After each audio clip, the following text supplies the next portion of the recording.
구약 시대에 사용했던 원력은 오늘날 우리가 사용하는 양력과 다릅니다.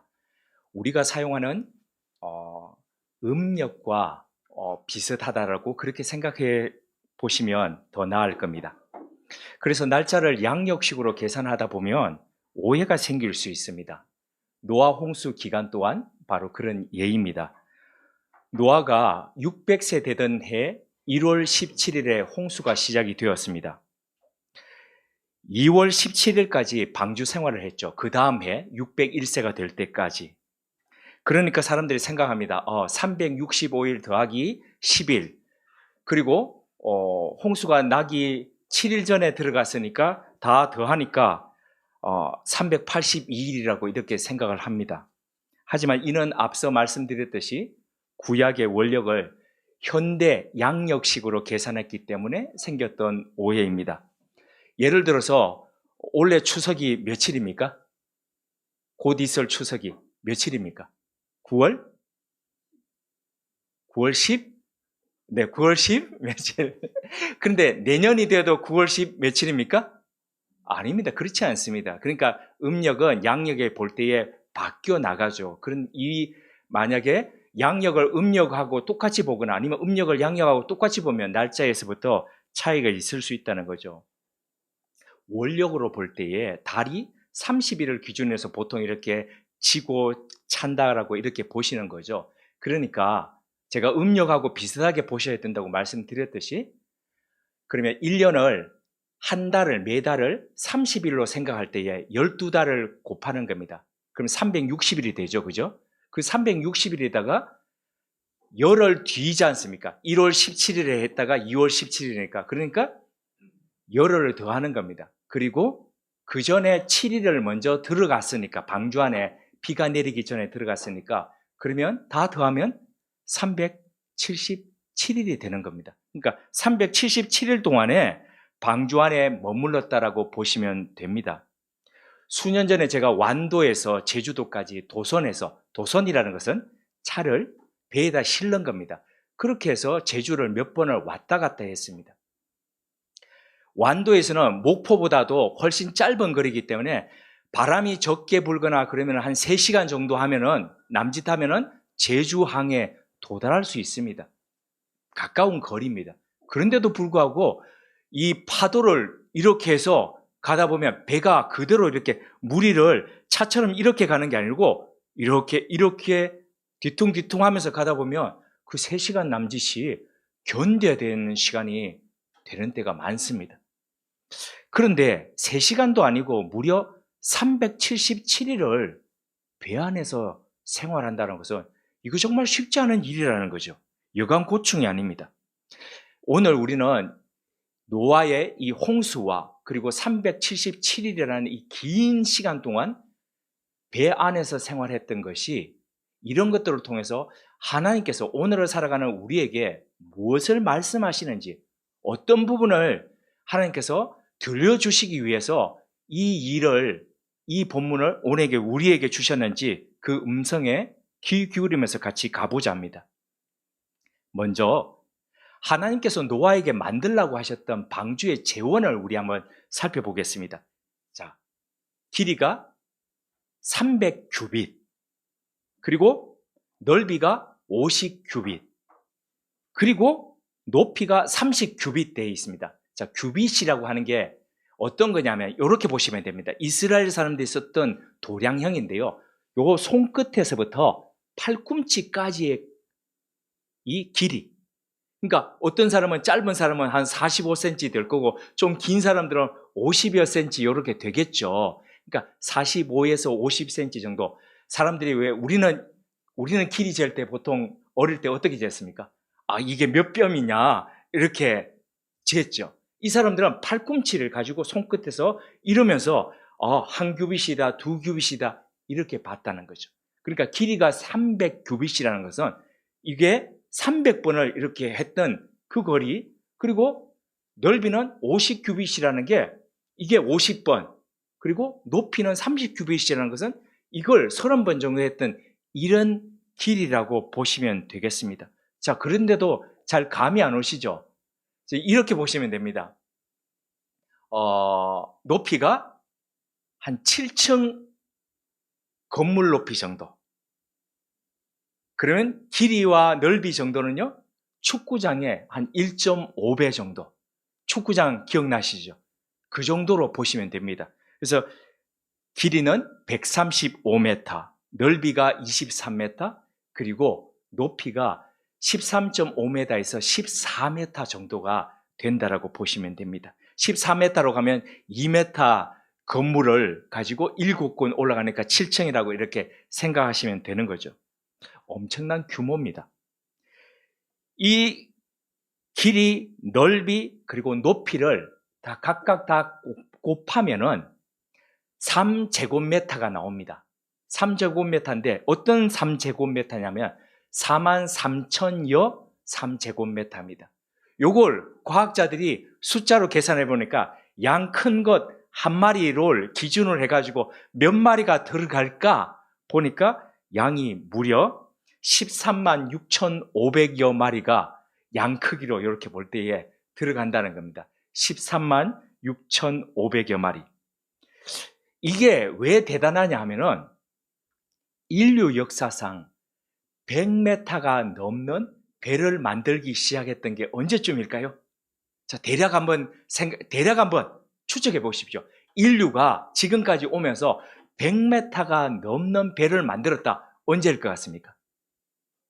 대략 언제쯤 만들었을까요? 이순신 장군의 거북선? 100m 안 되죠. 그 정도 안 됩니다. 100m 정도 되는 배를 만들었던 게 1843년 영국에서입니다. 그래서 이 그레이튼 브리튼 호라는 이 배가 100m가 넘었습니다.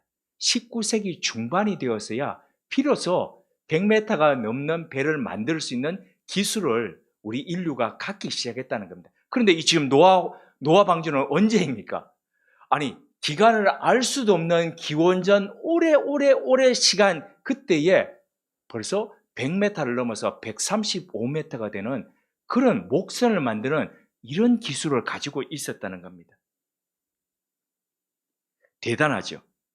노아 방주를 따라오지 못하는 첨단 선박공학이라는 요 글을 2009년도에 신윤섭 씨가 글을 기고를 했는데 이 글을 참조해 보면 더더욱 놀라운 것은 이 노아 방주의 선박 구조가 현대 선박공학에서 요구하는 수치와 아주 밀접하게 닮아 있다는 겁니다.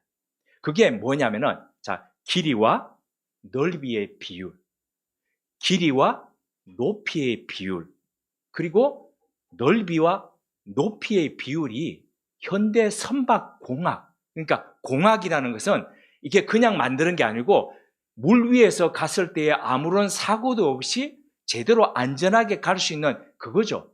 집을 지을 때도 공학적으로 짓지 않습니까? 배도 마찬가지라는 거죠. 그런데 현대 선박공학이 요구하는 그 수치에 밀접하게 일치한다는 거죠.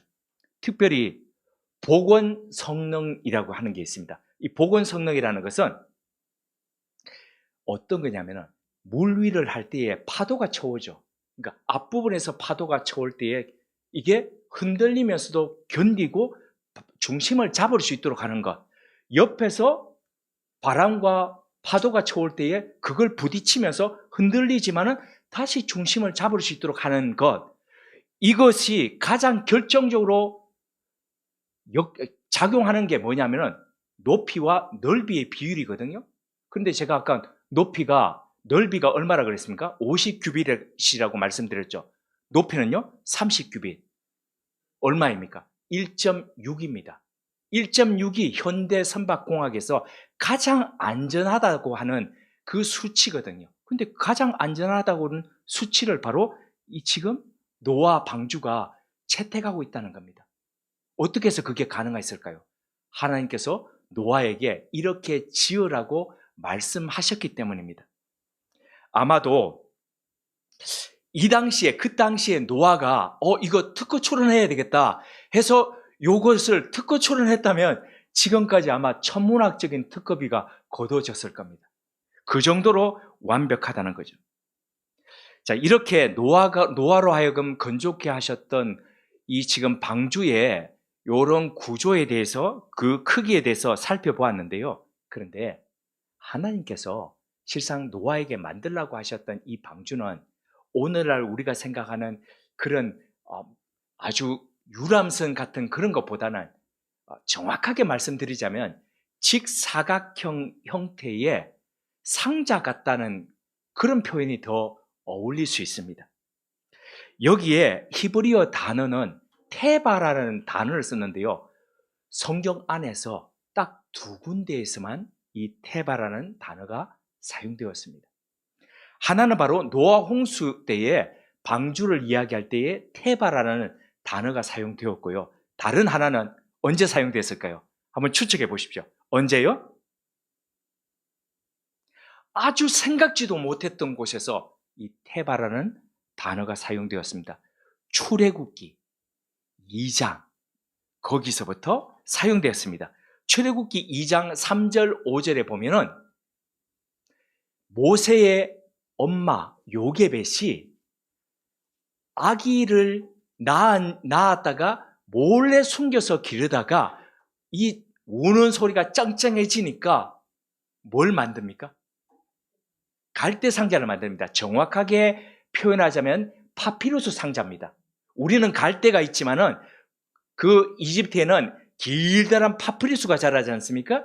그 파피루스를 끊어서가 아니고 끊어서 그것을 가지고 상자를 만들었습니다. 이름하여 우리 성경에는 갈대 상자라고 지금 번역이 되어 있는데요. 그 갈대 상자에다가 안에 역청을 발라서 물이 스며들지 못하도록 만들고 난 뒤에 그 안에 아기를, 모세를 넣어서 나일강가에 띄웠습니다. 그것을 정확하게 히브리어 단어가 테바라라고 그렇게 사용하고 있습니다. 노아의 방주처럼 하나님께서 믿음의 백성들을 살리시기 위해서, 왜입니까? 부르짖었거든요. 하나님 살려주십시오. 노역이 너무 심합니다. 파라오가 우리를 죽이려고 합니다. 그 부르짖는 소리를 하나님께서 들으시고 갈대 상자 테바를 만드셔서 거기에 모세를 띄우셔서 뭇백성들을 구원하는 그런 방주로 하나님께서 삼고자 하셨다는 겁니다. 모세가 탔던 이 갈대 상자와 노아 가족과 짐승들이 탔던 이 방주는 두 가지의 공통점이 있습니다. 그 공통점은 어떤 거냐면 첫 번째로 노아의 방주와 이 모세의 방주 갈대 상자는 네 가지가 없었다는 겁니다. 그 네 가지 없었던 게 뭐냐면은 먼저는 자체 동력이 없었습니다. 오늘날 배라고 하는 것은 다 자체 동력을 가지고 있습니다. 범선은 자체 동력이 없잖아. 아니요, 있죠. 이렇게 돛을 세워서 바람을 동력으로 삼아서 가지요. 그럼 다른 배들은 어떻습니까? 쪽배는 사람이 동력을 해서 젓죠. 그리고 다른 엔진 있는 배들은 엔진을 가동시켜가지고 그렇게 가지 않습니까? 동력이 다 있습니다. 그런데 이 방주는 자체 동력이 없었습니다. 갈대 상자는요? 이것도 동력이 없었습니다. 자체 동력이 없다 보니까 물에 떠내려가는 대로 그냥 떠내려갈 수밖에 없습니다. 머물면 그냥 머물 수밖에 없습니다. 요랬습니다. 두 번째로 방향키, 우리 러드라고 그러죠. 방향키가 없습니다. 방향키가 없으니까 내가 원하는 대로 방향을 정할 수가 없습니다. 누가 정합니까? 그냥 바람이 부는 대로 아니면 흔들리는 대로 그냥 틀어져서 그냥 가는 겁니다. 세 번째로는 속도 조절 장치가 없습니다. 속도 조절 장치가 없다 보니까 빨리 가고 싶어도 빨리 갈 수가 없고 느리게 가고 싶어도 느리게 갈 수가 없습니다. 자, 지금 제가 말씀드린 게 자체 동력이 없고 방향키 러드가 없고 속도 조절 장치가 없다 보니까 어떤 현상이 일어납니까? 내가 원하는 시간에 내가 목적지를 정해가지고 거기에 도달할 수 없습니다. 네 번째, 요게 할 수가 없다는 거죠. 자, 요게 두 가지 모두 다 노아의 방주나 지금 모세의 갈대 상자나 요 네 가지가 없음으로 인해서 이런 현상들을 겪게 되었다는 거죠. 그래서 스스로 무언가를 하려고 해도 할 수가 없는 그런 상태에 있었다는 거죠. 근데 가만히 곰곰이 우리 삶을 돌아보면 우리 삶 역시도 이 방주 테바와 같다는 그런 생각이 들 때가 참 많습니다. 자체 동력이 없고 방향타가 없고 속도 조절 장치가 없어서, 그래서 내가 원하는 대로 내가 목적지에 제 시간에 도달할 수 없는 그런 상황 말입니다. 그래서 잠언 16장 9절이 말씀하는 그 말씀이 참 진리다 하는 그런 공감할 때가 많습니다. 이렇게 말씀합니다. 사람이 마음으로 자기의 길을 계획할지라도 그의 걸음을 인도하시는 이는 여호와시니라. 이것을 우리가 인정한다면은 우리 삶에서 일어나는 일 앞에서 조급할 필요가 없는 거죠. 때로 우리 계획대로 안 된다 할지라도 그저 주어진 그 상황에 감사하면서 그렇게 살아가는 거죠. 때때로 우연하게 주어진 기회에 하나님께서 허락하셨구나 생각하고 최선을 다하는 겁니다. 최선을 다하다 보면 내가 생각지도 못했던 결론 앞에 이르게 된다는 거죠. 이것이 슬기로운 신앙생활이죠. 이런 속에서, 이런 환경 속에서 신앙이 자라가는 거죠. 둘째, 이 공통점은 방주와 갈대상자 모두 하나님이 역사하고 계셨다는 사실입니다. 노아의 이 방주와 갈대상자는 아까 제가 바람이 이끄는 대로 그랬지만 그 바람을 누가 불게 했습니까? 누가 멈추게 했습니까? 하나님이 그 위에서 역사하셨다는 거죠. 마치 창조 전에 그 혼란한 혼돈이 가득한 물 위에서 하나님의 영이 불면서, 루아흐가 불면서 역사하셨듯이 그렇게 하나님의 힘이 조절하고 계셨다는 거죠. 운항 속도 또한 하나님이 결정하셨습니다. 그 속도에 따라서 움직였습니다. 마찬가지로 목적지 또한 그래서 하나님이 원하시는 목적지에 하나님의 시간에 도달하게 하셨습니다. 방주는 아라랏산이라는 곳에 멈추게 하셨고, 갈대상자는, 모세가 탔던 갈대상자는 나일강에 파라오의 딸 공주가 목욕하던 그곳에 도달하게 하셨습니다. 만약 여기서 사람의 동력이나 사람의 그 방향 조절이 힘이 더해졌다면 하나님이 원하시는 때에 하나님의 목적지에 도달하는 데는 아마도 차질이 생겼을지도 모릅니다. 어떤 면에서 다소 무기력하게 느껴졌을지 모르겠지만은 사람의 힘이 작용할 수 없었기에 하나님의 때에 하나님이 원하시는 목적지에 제대로 도착할 수 있었다는 거죠. 방주는 성경을 잘 읽어보시면 방주의 문은 누가 닫으셨습니까? 하나님이 닫으셨습니다. 방주에는 손잡이가 없었습니다. 문에. 하나님이 다 짐승들 들어가게 하시고 노아 가족 들어가게 하시고 하나님이 직접 그 문을 닫으셨다라고 성경은 이야기합니다. 하나님이 닫으셨기 때문에 노아가 중간에 문을 열 수가 없었습니다. 어떻게 할 수가 없었습니다. 자, 갈대 상자에 모세가 그 위에 누워서 떠내려갑니다. 갈대 상자의 뚜껑을 열 수가 있었습니까? 열 수가 없었습니다. 없었기에 아기가 자기가 뭘 하거나 할 수가 없었습니다. 적어도 방주의 운항에 갈대상자가 떠내려가는 곳에 사람의 힘이 미치지 못했던 까닭에 무력할 수밖에 없었기에 하나님만이 방주와 갈대상자의 운항에 제대로 개입하실 수가 있었다는 거죠. 하나님이 그 시작과 끝을 이렇게 책임지셨다는 거죠. 때로 우리 삶에 내가 할 수 있는 게 없구나, 아무것도 할 수 있는 게 없구나라고 절감할 때가 있습니다. 바로 그때가 하나님께서 일하시는 때라는 겁니다. 인생이 막막할 때 여호사밧은 이렇게 기도했습니다. 역대하 20장 12절입니다. 우리 하나님이여, 그들을 징벌하지 아니하시나이까? 우리를 치러 오는 이 큰 무리를 우리가 대적할 능력이 없고 어떻게 할 줄도 알지 못하고 오직 주만 바라보나이다. 여호사밧의 이 기도 속에서는 자신의 무력함을 절감한 사람의 자기 인식이 있습니다. 동시에 문제 해결은 누구에게 있다?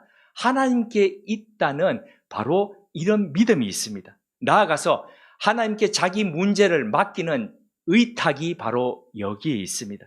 이러한 인식과 믿음 위에서 하나님이 역사하십니다. 일하십니다. 방주에는 출입문 외에 문이 딱 하나 있었습니다. 어떤 문요? 출입문 이외에 딱 하나의 문, 하나의 창이 있었습니다. 정확하게는. 그 창이 어디에 있었을까요? 지붕 꼭대기 위에 있었습니다. 참 신기하지 않습니까? 모든 문들이 다 닫혀가지고 우리는 지금 이렇게 컴컴하게 창을 커튼으로 가려있지만 열면은 창을 열 수가 있죠. 그런데 이 방주는 창이 없습니다. 유일하게 하나가 지붕 위에 딱 하나 있습니다. 어떤 의미일까요? 옆을 보지 말고 유일하게 나 있는 그 창을 통해서 하늘의 하나님을 바라보면서 그렇게 가라는 바로 그 의미입니다. 혹이나 곤란 중에 있습니까? 가정에서, 직장에서, 내 인생 가운데서 참 무력감을 느끼면서 있습니까? 그렇다면 지금이야말로 하늘을 향한 창을 열고 하나님을 찾을 때입니다. 하나님께 맡길 때입니다. 주저치 말고 하나님을 찾고 하나님께 맡기면 하나님께서 바로 우리를 위해서 일하십니다. 방주를 생각하다 보면 참 오늘날의 교회와 닮았다는 그런 생각을 할 때가 있습니다. 먼저 교회를 이루는 구성원들과 방주 안에 있었던 구성원들이 닮았습니다. 그게 무슨 말입니까? 방주 안에는 누가 있었습니까? 노아와 노아의 가족들. 그 외에 짐승들이 있었습니다. 그런데 이 짐승들이 종류가 각각 제각각입니다. 언어도 각자 자기 말대로 합니다. 소는 음모 그러는데 음모라고 하면서 옆에 염소에게 좀 알아들으라고 그러는데 염소는 매 그러면서 무슨 말이야 이럽니다. 다 다릅니다. 알아들을 수가 없는 각자의 언어로 다 이야기를 합니다. 서로 모르죠. 자기 방식대로 살아왔던 존재들이 한 방주 안에서 살아갑니다. 교회 역시 마찬가지죠. 가끔 단기간에 은혜를 받고 신앙이 나름대로 급성장했다고 생각하는 열심 있는 분들이 교회 안에서 이렇게 이야기합니다. 기존의 교인들 보면서 답답해서 미치겠다고. 이 사람들하고 도저히 내가 신앙생활 못하겠다고 그럽니다. 그런데 이분은 참 아름답죠. 열심이고 은혜 받아서 그러고 아름답습니다. 근데 문제가 뭡니까? 교회가 근본적으로 어떤 곳인지 이 교회론에 대한 생각이 없다는 거죠. 교회는 완벽한 사람들이 모여서 완벽한 구조물을 이루어가는 것, 그게 교회가 아니라는 거죠. 각각 제각각인 사람들이 함께 그리스도 안에서 지어져가고 성장해 가는 것. 그러니까 각자의 스케줄들이 다 다르다는 거죠. 이것을 생각한다면은 왜 너는 이러지 못하느냐? 그러면서 이런 사람들과 더불어서 함께 못하겠다고 그렇게 말할 수가 없다는 거죠. 두 번째로 방주와 교회는 모두 하나님의 지배를 받는 곳이라는 공통점이 있습니다. 방주 안에는 초식 동물만 있지 않았습니다. 육식 동물들도 같이 있었습니다. 그렇기에 만약 자기 본성대로 살아간다면은 홍수가 다 끝나기도 전에 방주 안에는 아마 두 종류의 짐승들만 남았을 겁니다. 사자나 호랑이. 다 잡아먹고요. 육식 동물들이 다른 동물들을, 초식 동물들을 잡아먹는 자기 본성을 포기했기에 홍수가 끝나더라도 모든 동물들이 안전할 수 있었다는 거죠. 초식 동물들이 막 끌어오르는 자기 식욕을 절제하고 소식했기 때문에, 남에게 양보했기 때문에 가능했다는 거죠. 만약 코끼리가 자기가 평소에 먹던 대로 내 풀 그러면서 다 그 풀들을 먹었다면 아마 며칠 안 가서 그 방주 안에 준비해뒀던 풀들은 다, 양식들은 다 동이 났을지도 모릅니다. 자기가 먹고 싶은 것 절제하고 남에게 양보하면서 그렇게 같은 까닭에 377일 동안 모든 동물들이 먹을 수 있었다는 거죠. 육식 동물 역시 마찬가지입니다. 육식을 포기하고 풀을 먹으면서 무슨 강아지 풀 뜯어먹는 소리 해 이러실지 모르겠는데 그런 자기 포기와 절제가 있었던 까닭에 가능했다는 거죠. 공존할 수 있었다는 거죠. 교회 역시 마찬가지입니다. 각자의 살던 방식과 고집을 내려놓고 하나님의 통치를 받을 때에 비로소 교회 구성원들이 공존할 수 있습니다. 하나님 나라를 그때서야 비로소 경험할 수 있습니다. 우리 하나님 나라라고 그럴 때 보통 이렇게 이야기하죠. 오병이어. 오병이어가 언제 일어났습니까? 어린 아이가 자기가 가지고 있던 그 양식, 보리빵 5개와 물고기 2마리를 내어 놓을 때에 어린 아이들 보면 제일 잘하는 게 뭡니까? 이 잡는 거지 않습니까? 내 거. 기본 본성입니다. 타고난 본성입니다. 생존을 위한. 그런데 그 잡는 힘을 그것을 넘어서서 내려놓고 내어놓을 그 힘을 가지게 되는 것, 그때서야 비로소 하나님의 나라가 임한다는 거죠. 이사야 선지자는 바로 이런 모습을 이사야서 11장 6절에서 9절을 통해서 이렇게 예언했습니다. 그때에 이리가 어린 양과 함께 살며 표범이 어린 염소와 함께 누우며 송아지와 어린 사자와 살찐 짐승이 함께 있어 어린 아이에게 끌리며 암소와 곰이 함께 먹으며 그것들의 새끼가 함께 엎드리며 사자가 소처럼 풀을 먹을 것이며 젖 먹는 아이가 독사의 구멍에서 장난하며 젖된 어린 아이가 독사의 굴에 손을 넣을 것이라. 내 거룩한 산 모든 곳에서 해됨도 없고 상함도 없을 것이니 이는 물이 바다를 덮음같이 여호와를 아는 지식이 세상에 충만할 것입니다. 하나님을 아는 지식이 덮을 때에 교회 안에서 이런 일이 일어난다는 거죠. 다른 사람과 더불어서 천국을 이뤄갈 수 있습니다. 만약에 왜 이 교회는 하나님 나라가 안 느껴져? 왜 천국이 없어? 그러면 무엇이 문제라는 겁니까? 내게서 함께하는 갇힌 사람에게서 여호와를 아는 지식이 과연 충만한가 돌아볼 필요가 있다는 거죠. 사도행전 2장 44절에서 47절은 이런 교회의 모습을 이렇게 표현했습니다.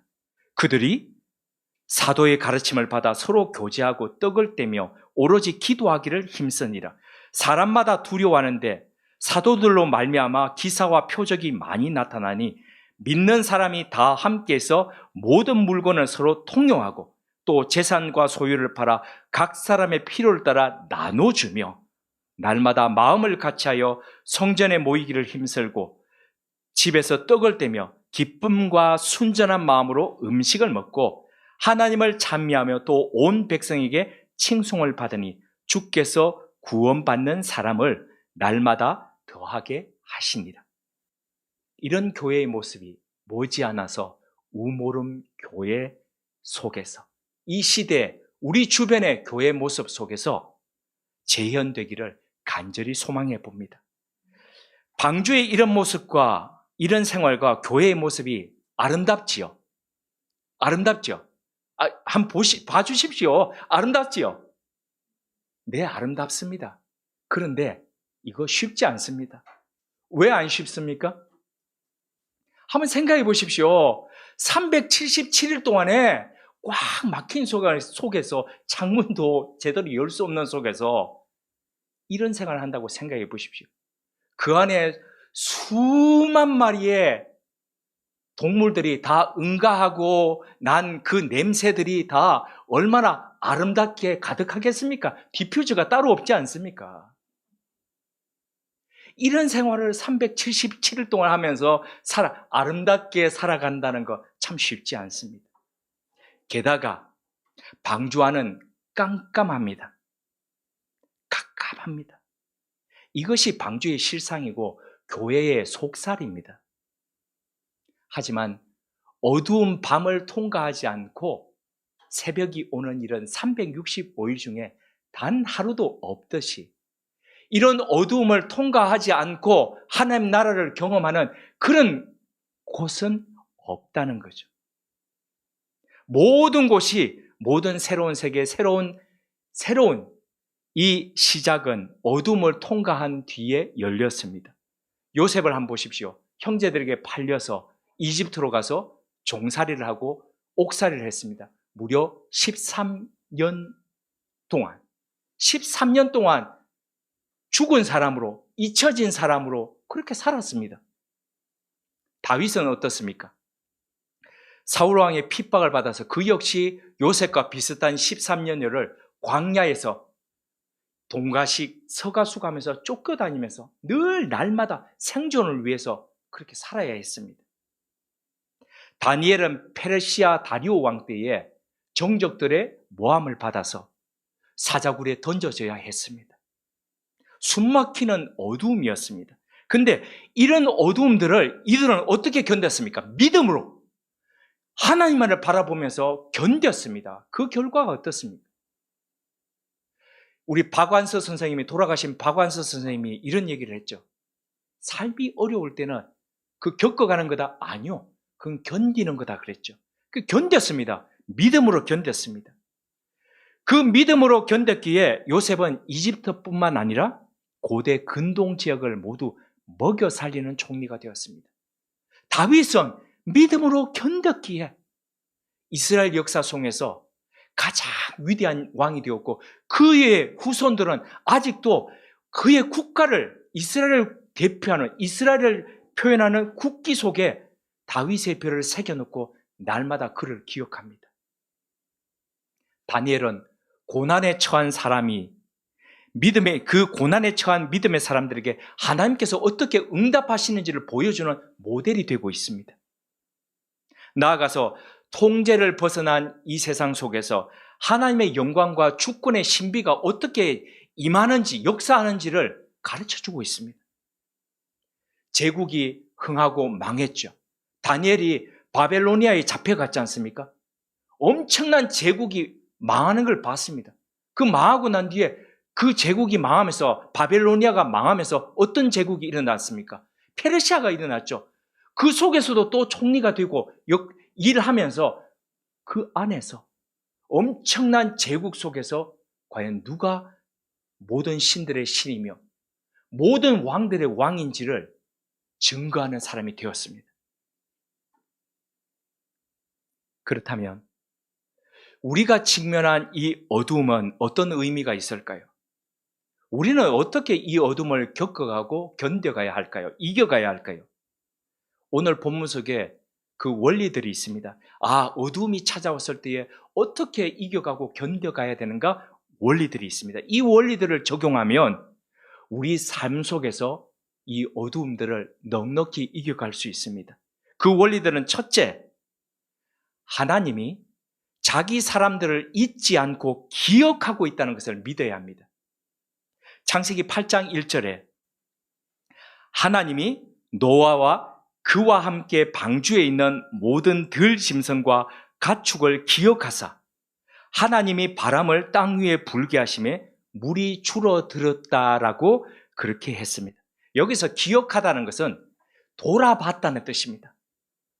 생각하고 돌아보고 챙겼다는 겁니다. 지금 우리는 개역 개정인데 개역 성경에서는 이것을 권념하다라고 이렇게 번역을 했지요. 깜깜한 방주 안에서 매일 짐승들과 더불어서 지내는 동안에 나는 잊혀졌구나. 나는 이렇게 사라져가는 존재구나. 그렇게 생각했을지 모릅니다.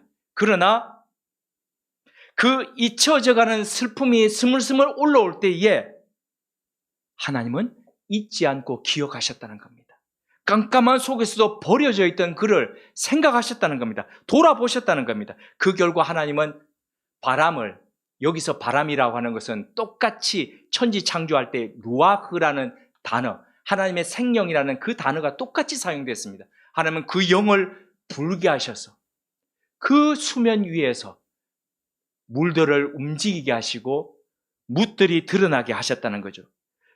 절망과 두려움으로 덮여있던 물 위에서 새로운 창조가 일어나게 하셨습니다. 하나님이 기억하셨기에 가능한 일이었다는 거죠. 두 번째입니다.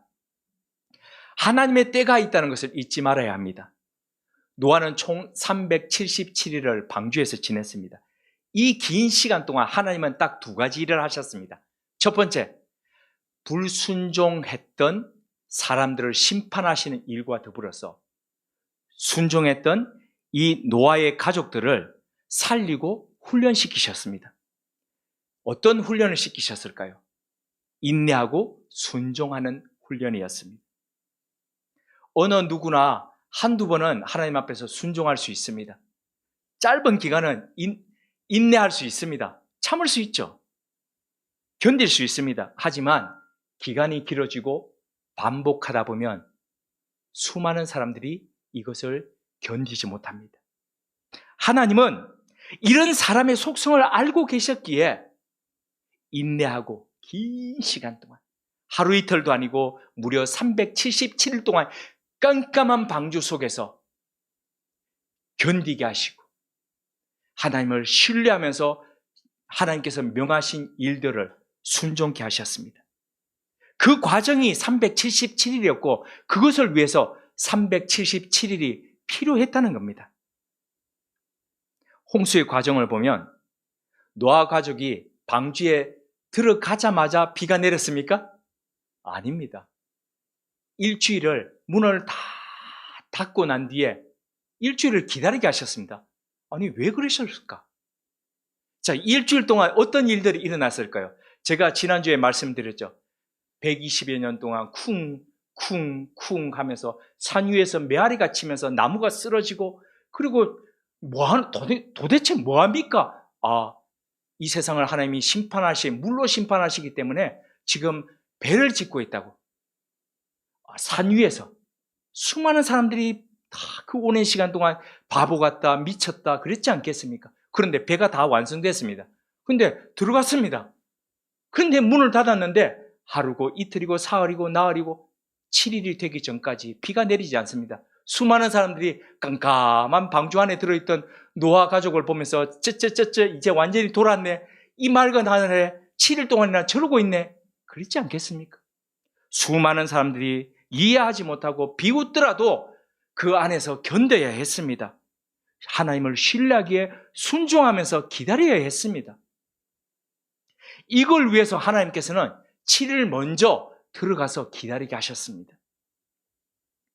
7일이 지난 뒤 하나님의 때가 이르면 우리 믿음이 헛되지 않았구나 라는 것들이 증명될 때가 온다는 거죠. 드러날 때가 온다는 겁니다. 그때까지 믿음으로 인내하면서 순종으로 반응하는 믿음의 사람으로 살기를 하나님이 원하셔서 그렇게 하셨다는 거죠. 세 번째, 하나님의 인도하심을 믿고 기다려야 합니다. 앞서 말씀드렸듯이 방주에는 동력이 없었습니다. 방향을 바꾸고 제어할 수 있는 방향키 러드가 없습니다. 속도를 조절할 수 있는 속도 조절 장치가 없습니다. 그러다 보니 마음대로 목적지 정해가지고 원하는 시간에 갈 수도 없습니다. 스스로가 문을 열 수도 닫을 수도 없습니다. 절망할 수밖에 없습니다. 하지만 그렇기에 소망이 있습니다. 왜입니까? 우리가 할 수 없는 무능력한 그 상태에서, 그 상황에서 하나님께서 일하시고 역사하시기 때문입니다. 이렇게 한 걸음 한 걸음을 하나님께 맡기면서 걷다 보면 하나님께서 아라랏 산에 도달하게 하십니다. 직접 문을 여시면서 내리라 라고 하십니다. 이렇게 하나님께 주권을 맡기면서 갈 때에, 주권이라는 것은 내가 주인된 권리지 않습니까? 내가 제어하는 권리지 않습니까? 그걸 맡길 때에 하나님께서 우리 인생을 책임져 주신다는 거죠. 하나님과 동행했던 노아는 바로 하나님께 주권을 맡기고 한 걸음 한 걸음 하나님과 걸었던 까닭에 바로 내릴 때에 하나님께 이런 명령을 받았습니다. 한편으로 하나님의 복이죠. 복의 선언이었죠. 생육하고 번성하라. 이 복된 명령을 누가 받았습니까? 첫 번째 사람, 아담이 받았습니다. 이건 어떤 의미가 있습니까? 아담의 시대는 가고 네가 새로운 인류의 시조다. 믿음의 시조라는 거죠. 바로 그 명령을 받았다는 겁니다. 새로운 아담임을 하나님께서 인정하셨다는 겁니다. 그 새로운 시조 노아에 의해서 새 시대, 새 땅이 펼쳐졌습니다. 이와 같이 오늘도 하나님의 인도하심을 받고 믿고 신뢰하며 기다리는 사람, 바로 그런 사람을 하나님께서 찾고 계십니다. 이 땅 위에서 이 땅의 안식과 위로가 될 사람, 하나님의 마음을 헤아리면서 가는 사람, 바로 그 사람과 더불어서 하나님은 새 시대를, 새 땅을, 새 하늘을 열어 가실 겁니다. 누가 바로 이 하나님의 동역자가 되어서 이 일을 감당하시겠습니까? 함께 기도드리겠습니다. 하나님, 우리가 사는 이 시대는 의사들이 건강을 파괴하고 법조인들이 정의를 파괴하고 대학이 지식을 파괴하고 정부가 자유를 파괴하고 언론이 정보를 파괴하고 종교가 도덕을 파괴하고 은행이 경제를 파괴하고 있습니다. 이와 같이 자기 욕망으로 가득한 파괴의 시대에 하나님께서 이 땅의 위로자로 우리가 살기를 원하십니다. 비록 동력도 없고 방향키도 없고 우리 마음과 뜻대로 할 수 있는 것은 부재하지만 하나님께서 우리의 힘이요 방향키를 잡고 계심을 알기에 믿음으로 항해합니다. 하나님, 무력한 우리를 위해 역사해 주옵소서. 비록 캄캄한 방주이지만 위로난 창을 통해 하나님만을 바라보며 인내하며 순종을 연습해가는 우리 삶 되게 하옵소서. 우리 각자의 습성과 방식을 내려놓고 주님을 바라볼 때 우리 가정 안에도 우리 교회 안에도 하나님 나라가 세워짐을 목돋게 하옵소서. 예수님의 이름으로 기도드립니다. 아멘.